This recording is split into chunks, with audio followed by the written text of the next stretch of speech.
और नाजरीन, अब आपको बताएं कि ननकाना साहब बैसाखी मेले की 3 रोज़ा तकरीबात गुरुद्वारा जन्म स्थान में जारी हैं। अंदरूनी और बैरून मुल्क से तकरीबन 20,000 सिख यात्री मेले में शरीक हैं। सैयद सलमान मुस्तफ़ा गिलानी मजीद बता रहे हैं अपनी इस रिपोर्ट में।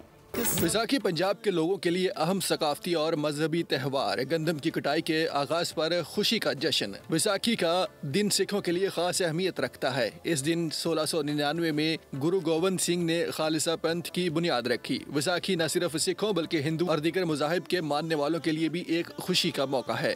वैसाखी का त्यौहार एक देसी महीने का त्यौहार है, लेकिन इस दिन के उत्ते दसम पिता गुरु गोबिंद सिंह जी महाराज जी ने सिख धर्म के 10वें पैगंबर ने सिख धर्म नूं 5 निशानियां दित्तियां सन। ये 5 जिहड़े सन ककार दिते सन ते इस दिन असी मनाने सिख दा जन्म दिन। ननकाना साहब में जारी वैसाखी मेले में भारत समेत दुनिया भर से सिख यात्री अपनी सकाफती और मजहबी रसूमात अदा कर रहे हैं। गुरुद्वारा में आर्जी अस्पताल कायम किया गया, जबकि सिक्योरिटी के लिए 2000 से ज्यादा एहलकार तैनात किए गए। सिख यात्रियों ने बेहतरीन इंतजाम पर हुकूमत पाकिस्तान का शुक्रिया अदा किया।